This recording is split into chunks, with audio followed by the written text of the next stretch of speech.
आलीशान आशियाना, मजबूत इरादे, ऊंची पढ़ाई और भरा पूरा परिवार, लेकिन सब कुछ ऐसा तहस नहस हुआ कि उसकी किसी ने कल्पना भी नहीं की थी। सीतापुर के रामपुर मथुरा इलाके में शनिवार की आज सुबह एक परिवार के साथ जो कुछ हुआ वो न सिर्फ दिल दहला देने वाला बल्कि हर किसी की आंखों को नम करने वाला था। इस पूरे मामले में शुरुआती दौर से ही पुलिस शराब के नशे में पूरे परिवार की हत्या कर देने और फिर आरोपी द्वारा खुद को गोली मारकर आत्महत्या किए जाने की बात कहनी शुरू कर दी थी। लेकिन ज्यों-ज्यों वक्त का पहिया आगे घूमा, घटनास्थल से उठे सुलगते सवालों ने पुलिस की थ्योरी पर प्रश्न चिन्ह लगाना शुरू कर दिया। आपको बताते चलें कि थाना रामपुर मथुरा इलाके के ग्राम पाल्हापुर में कल की सुबह आम दिनों से अलग थी। रोज का सूरज तो अपनी जगह पर निकला, लेकिन एक पूरे परिवार का सूरज अस्त हो चुका था। अनुराग सिंह के आलीशान मकान में खूनी खेल का ऐसा तांडव हुआ कि जिसने भी घटना के बाद का दर्दनाक मंजर देखा उसका कलेजा कांप उठा। अनुराग सिंह, उसकी मां, उसकी पत्नी प्रियंका और 3 बच्चों यानी कि कुल मिलाकर 6 बच्चों की मौत हो चुकी थी।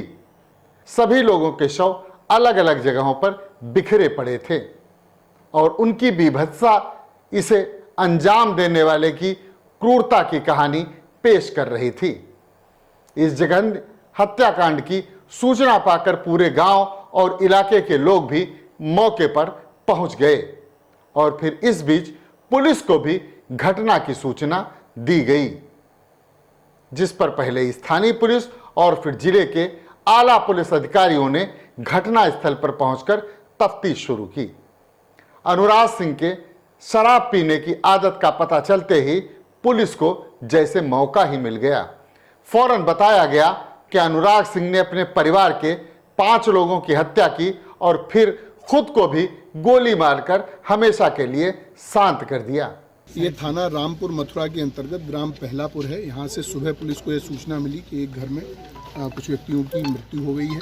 पुलिस के द्वारा मौके पर आकर जांच तो यहाँ पर जो पड़ोसी और इनके अन्य जो साथी हैं उनके द्वारा ये बताया गया कि इस घर में एक अनुराग सिंह नाम के व्यक्ति रहते थे। इनकी उम्र लगभग 45 वर्ष है।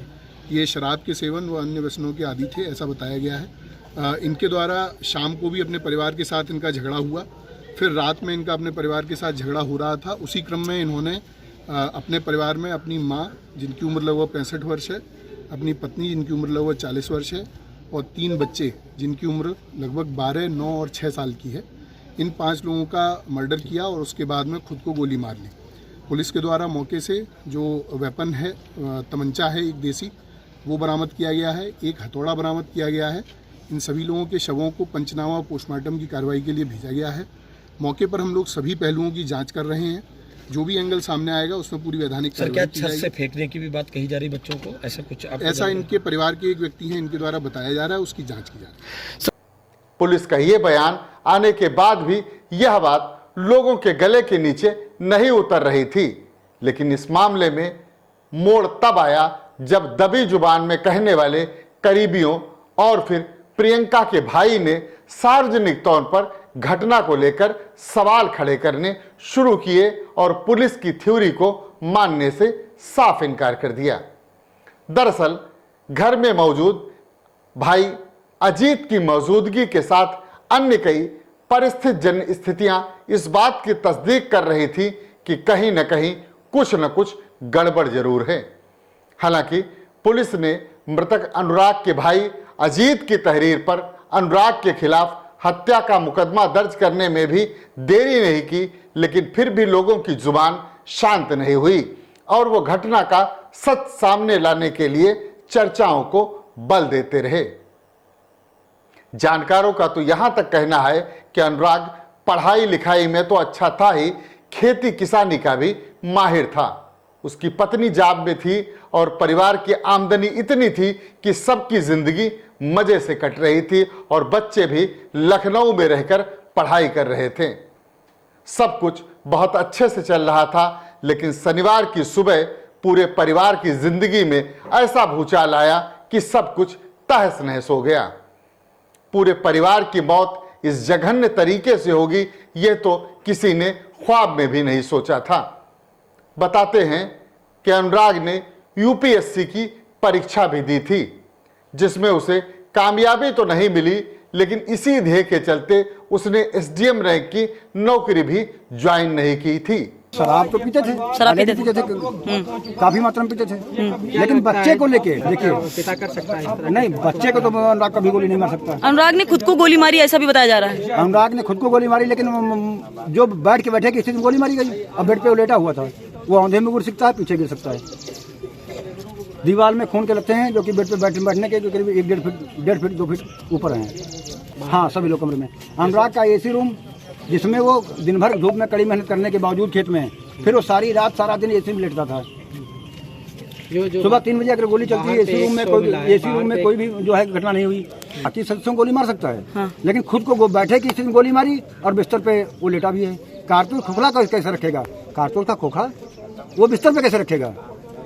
उनकी पत्नी का लेटते थे क्या? नहीं, एसी में लेटती थी। फिर वहाँ पे बाहर तो नंगी चारपाई, उसमें बर्तन धुल के रखे जाते थे। वहाँ पे हथौड़ा भी मिला। वहाँ हथौड़ा भी हाथ में उसके। अरे अनुराग ने आईएएस कंपटीशन कर रखी थी, वो तो ये पढ़े लिखे थे अनुराग। आईएएस एसडीएम की नौकरी मिल रही थी, उसने किया नहीं कि हम आईएएस कंपटीशन कर चुके हैं जो है, और हम नई नौकरी पाई, अलग बात है, ये निकल गई। पत्नी भी क्या करती थी उनकी? पत्नी में उनकी जो है सर्विस करती थी, सरकारी सर्विस। सारे बच्चे वहीं रहते थे। कल तरबूज टूटना था, पत्नी आई थी। इस घटना को किस नज़र से देख रहे हैं आप? कुछ संदिग्ध की नजर से, संदिग्ध लग रहा है। संदिग्ध की नजर से। तमाम जन चर्चाओं के बीच पुलिस ने अब अपनी तफ्तीश का रुख दूसरी ओर भी मोड़ दिया है, जिसके चलते अजीत और उसकी पत्नी विभा को भी पूछताछ के दायरे में लिया गया है। साथ ही परिवार से जुड़े कुछ अन्य लोगों को भी पूछताछ के लिए बुलाया गया है, जिससे यह अंदाजा लगाया जा रहा है कि पुलिस इस घटना को पारिवारिक नजरिए से भी जोड़कर देख रही है। हालांकि अभी देर शाम आईजी रेंज ने भी महमूदाबाद इलाके में पहुंचकर घटना की बाबत जानकारी शुरू कर दी है। इस पूरी घटना के रहस्य से अभी पर्दा उठना बाकी है, जिसका सभी को शिद्दत से इंतजार है।